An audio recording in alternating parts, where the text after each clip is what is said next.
स्वागत है आपका एच एजुकेशन हिंदी में। इस वीडियो में हम लोग स्ट्रेटेजिक मैनेजमेंट के अलग अलग मॉडल्स को पढ़ेंगे।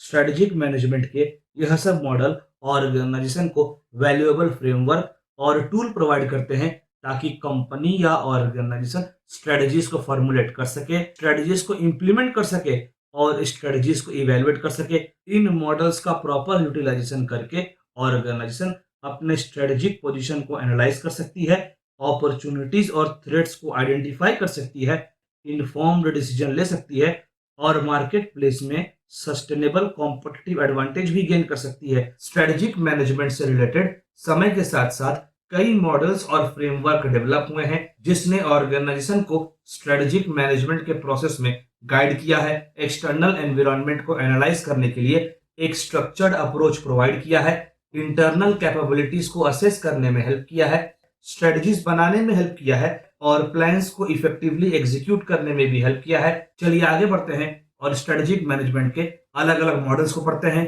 पहला मॉडल है स्वॉट एनालिसिस।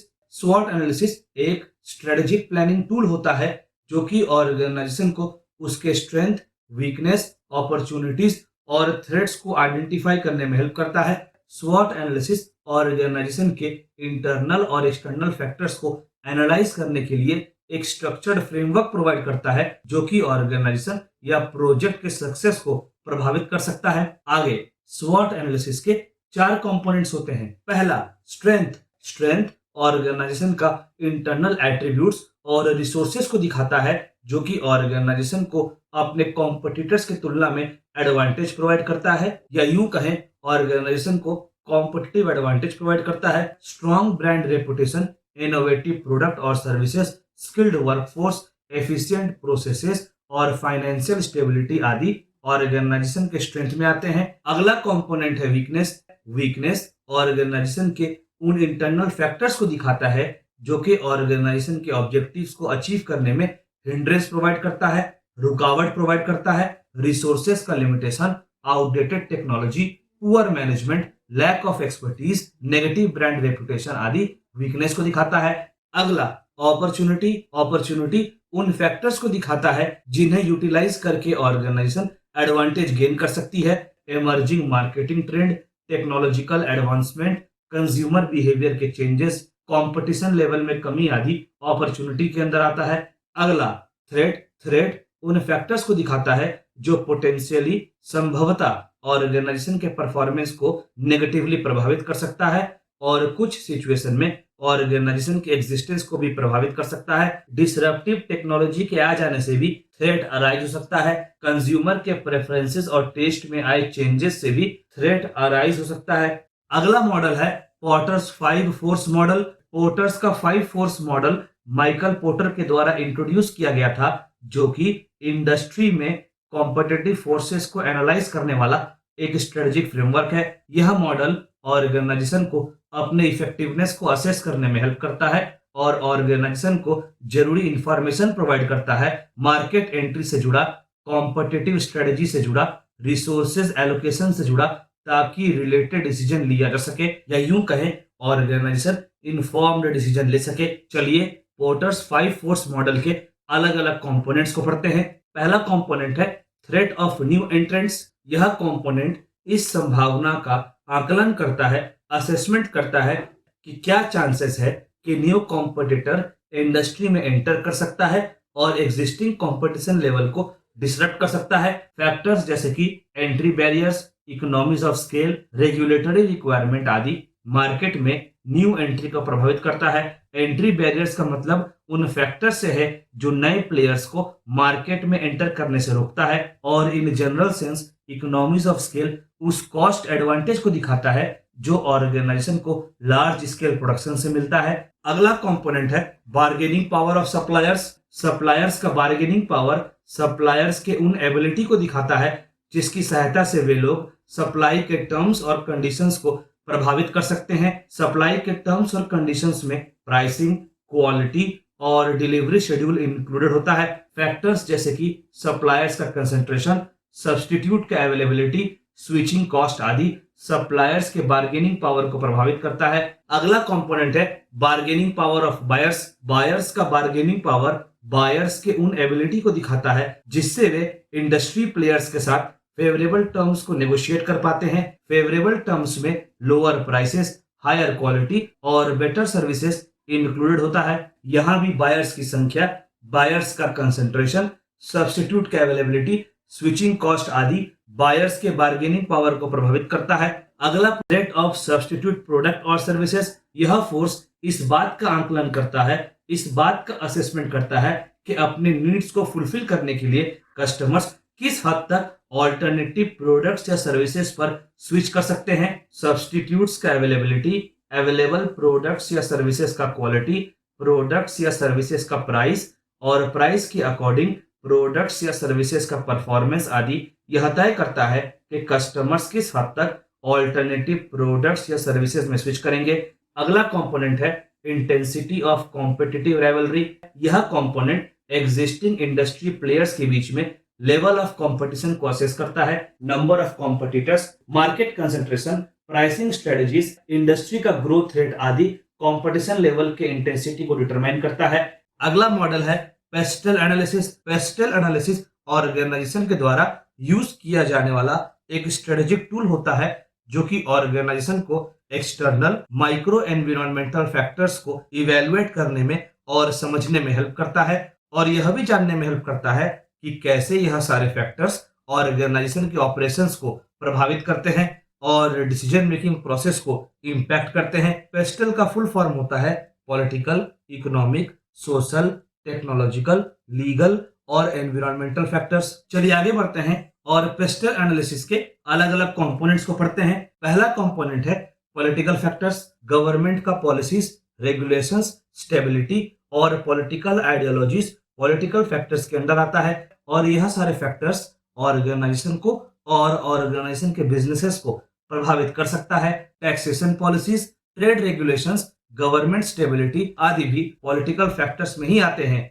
अगला कंपोनेंट है इकोनॉमिक फैक्टर। यह सारे फैक्टर्स कंज्यूमर के स्पेंडिंग पर इंपैक्ट डालते हैं, बिजनेस इन्वेस्टमेंट पर इंपैक्ट डालते हैं और ओवरऑल मार्केट पर भी इंपैक्ट डालते हैं। अगला कंपोनेंट है सोशल फैक्टर। सोसाइटी में चलने वाले trend, demography, health consciousness, culture से जुड़ा नॉर्म्स, लाइफस्टाइल से जुड़ा चेंजेस आदि जो कि कंज्यूमर के बिहेवियर और प्रेफरेंसेस पर प्रभाव डालते हैं, वे सब सोशल फैक्टर के अंडर आते हैं। अगला कंपोनेंट है टेक्नोलॉजिकल फैक्टर्स। इंडस्ट्रीज को डिसरप्ट करने वाला और न्यू अपॉर्चुनिटी को क्रिएट करने वाला technological advancement, innovation, research and development, automation आदि टेक्नोलॉजिकल फैक्टर्स में इंक्लूडेड होते हैं। इसके साथ साथ टेक्नोलॉजी से जुड़ा इंफ्रास्ट्रक्चर, डिजिटाइजेशन, इमर्जिंग टेक्नोलॉजीज आदि भी टेक्नोलॉजिकल फैक्टर्स में आते हैं। अगला कंपोनेंट है लीगल फैक्टर्स। बिजनेस ऑपरेशंस और इंडस्ट्री प्रैक्टिसेस को गवर्न करने वाले लॉज, रेगुलेशंस और लीगल फ्रेमवर्क लीगल फैक्टर्स के अंदर आते हैं।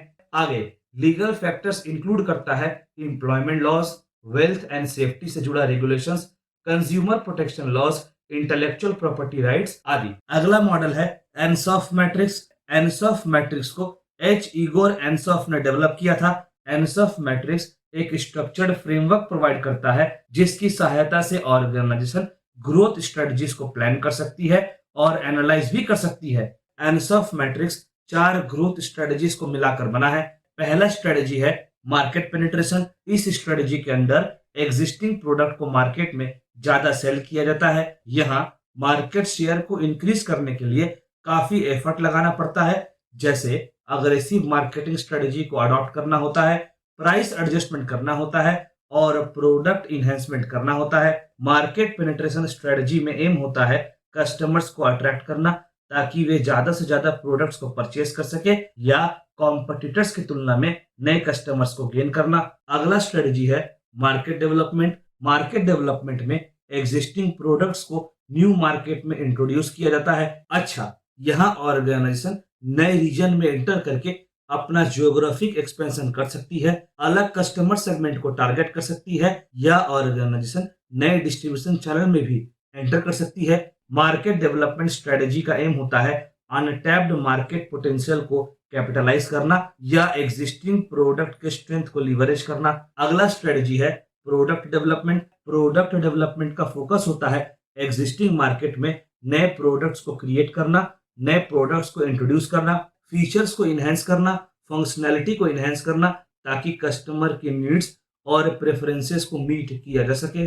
कस्टमर के नीड्स और प्रेफरेंसेस को मीट करने के लिए डिजाइन को इवॉल्व करना आदि, यह सब प्रोडक्ट डेवलपमेंट में इंक्लूडेड होता है। इस स्ट्रेटजी का एम होता है ऑफरिंग्स को डाइवर्सिफाई करना, मार्केट शेयर को इंक्रीज करना। अगला स्ट्रेटजी है डाइवर्सिफिकेशन। डाइवर्सिफिकेशन सबसे रिस्की स्ट्रेटजी को दिखाता है, जो कि नए प्रोडक्ट और नए मार्केट दोनों को इंक्लूड करता है। डाइवर्सिफिकेशन को दो कैटेगरी में बांटा जा सकता है, रिलेटेड और अनरिलेटेड डाइवर्सिफिकेशन। रिलेटेड डाइवर्सिफिकेशन में कंपनी नए मार्केट्स में एंटर करती है या नए प्रोडक्ट्स को डिलीवर करती है, और इन सब काम को पूरा करते समय ऑर्गेनाइजेशन अपने एग्जिस्टिंग कैपेबिलिटीज को कंसीडर करती है और अपने कस्टमर बेस को भी कंसीडर करती है। अनरिलेटेड डाइवर्सिफिकेशन में कंपनी अपने एग्जिस्टिंग कैपेबिलिटीज और कस्टमर बेस के बाहर जाकर नए मार्केट या इंडस्ट्री में एंटर करती है, या ऐसे नए प्रोडक्ट डिलीवर करती है जिसे अब तक ऑर्गेनाइजेशन नहीं बना रही थी। अगला मॉडल है balanced store card. Balanced store card organization के विजन और स्ट्रेटजी को परफॉर्मेंस में ट्रांसलेट करने के लिए एक होलिस्टिक फ्रेमवर्क प्रोवाइड करता है। बैलेंस्ड स्टोर कार्ड के 4 कंपोनेंट्स होते हैं। पहला कंपोनेंट है फाइनेंशियल पर्सपेक्टिव। यह पर्सपेक्टिव ट्रेडिशनल फाइनेंशियल मैट्रिसेस पर फोकस करता है, जैसे कि revenue, growth, profitability, return on investment आदि। फाइनेंशियल पर्सपेक्टिव स्टेक होल्डर्स को ऑर्गेनाइजेशन के फाइनेंशियल हेल्थ और सस्टेनेबिलिटी से जुड़ा जरूरी इंसाइट प्रोवाइड करता है। अगला कंपोनेंट है customer perspective. Customer perspective customers के पॉइंट ऑफ व्यू से ऑर्गेनाइजेशन के परफॉर्मेंस को इवेलुएट करता है। Customer satisfaction, loyalty, customer retention, market share आदि इस पर्सपेक्टिव में आते हैं। अगला कंपोनेंट है internal business processes perspective. Internal business processes perspective organization का उन इंटरनल प्रोसेसेस और ऑपरेशंस को एग्जामिन करता है जो कि कस्टमर्स को वैल्यू डिलीवर करने के लिए और फाइनेंशियल गोल्स को अचीव करने के लिए क्रिटिकल होता है। इसमें की प्रोसेसेस को आइडेंटिफाई करना, एफिशिएंसी और इफेक्टिवनेस को मेजर करना, कंटिन्यूअस इंप्रूवमेंट आदि इंक्लूडेड होता है। अगला कंपोनेंट है learning and growth perspective. Organization का इनोवेशन, लर्निंग और अडेप्टेशन का कैपेसिटी पर फोकस करता है। लर्निंग और ग्रोथ पर्सपेक्टिव ऑर्गेनाइजेशन का इनोवेशन, लर्निंग और अडेप्टेशन का कैपेसिटी पर फोकस करता है। लर्निंग और ग्रोथ पर्सपेक्टिव एम्प्लॉइज का स्किल और कैपेबिलिटी से जुड़ा, ऑर्गेनाइजेशन का कल्चर से जुड़ा इंफॉर्मेशन सिस्टम और इनोवेशन प्रोसेसेस जैसे मैट्रिसेस लर्निंग और ग्रोथ पर्सपेक्टिव में इंक्लूडेड होते हैं। आगे लर्निंग और ग्रोथ में इन्वेस्ट करके ऑर्गेनाइजेशन कॉम्पिटिटिव एडवांटेज को गेन कर सकती है और फ्यूचर सक्सेस को अचीव कर सकती है। अगला मॉडल है blue ocean strategy. Blue ocean strategy उन मार्केट स्पेस को कंटेस्ट करने को कहता है जो कि अनकंटेस्टेड है, और ऐसे मार्केट को इस स्ट्रेटजी में ब्लू ओशन भी कहा जाता है। ब्लू ओशन स्ट्रेटजी उन मार्केट में कॉन्टेस्ट करने को कहता है जहां पर कंपटीशन ना के बराबर होता है, और ऑर्गेनाइजेशन को ऐसे मार्केट स्पेस में डिमांड को क्रिएट करने के लिए एनकरेज किया जाता है। ब्लू ओशन स्ट्रेटजी के फ्रेमवर्क का फॉलोइंग कंपोनेंट्स होता है। पहला, एलिमिनेट। ऑर्गेनाइजेशन उन फैक्टर्स को आइडेंटिफाई करके एलिमिनेट करती है जिसमें लंबे समय से इंडस्ट्री में कंपटीशन चल रहा है और वे फैक्टर्स कस्टमर के लिए बहुत ही कम वैल्यूएबल है। एलिमिनेट एस्पेक्ट में इंडस्ट्री के नॉर्म्स को क्वेश्चन किया जाता है और अननेसेसरी कॉस्ट को, एक्टिविटीज को रिड्यूस करने का प्रयास किया जाता है। अगला कंपोनेंट है रिड्यूस। इस एस्पेक्ट में ऑर्गेनाइजेशन उन एरियाज में से इन्वेस्टमेंट को रिड्यूस करती है जिस पर जरूरत से ज्यादा इम्फेसिस किया गया है, और ऑर्गेनाइजेशन के प्रोडक्ट्स या सर्विसेज के केवल उन्हीं एस्पेक्ट पर फोकस किया जाता है जो कस्टमर्स को मैटर करता है। आगे ऑपरेशंस को स्ट्रीमलाइन करके ऑर्गेनाइजेशन वैल्यू को सेक्रीफाइस किए बिना कॉस्ट सेविंग को अचीव कर सकती है। अगला कंपोनेंट है रेज। यहाँ ऑर्गेनाइजेशन उन फैक्टर्स के बार को रेज करती है जो कि कस्टमर्स के लिए इंपॉर्टेंट तो होता ही है, साथ ही साथ जो कि अभी इंडस्ट्री में डिलीवर नहीं किया जा रहा, जो कि प्रेजेंट समय में इंडस्ट्री में डिलीवर नहीं किया जा रहा। रेज एस्पेक्ट में ऑर्गेनाइजेशन उन एस्पेक्ट्स को आइडेंटिफाई करने का प्रयास करती है जहां पे कस्टमर्स प्रीमियम पे करने के लिए तैयार है और कस्टमर्स अपने रिसोर्सेज को इन्वेस्ट करने के लिए तैयार है। अगला कंपोनेंट है क्रिएट। क्रिएट एस्पेक्ट में ऑर्गेनाइजेशन नए वैल्यू प्रोपोजिशन को क्रिएट करने का प्रयास करती है और ऐसा करने के लिए ऑर्गेनाइजेशन उन एलिमेंट्स को इंट्रोड्यूस करती है जो कभी भी इंडस्ट्री में ऑफर नहीं किया गया। अच्छा, क्रिएट कंपोनेंट में प्रोडक्ट के फीचर में इनोवेशन लाना, सर्विस डिलीवरी या बिजनेस मॉडल में इनोवेशन लाना ताकि कस्टमर्स के वैल्यू क्रिएशन का नया सोर्स को ओपन किया जा सके, इंक्लूडेड होता है।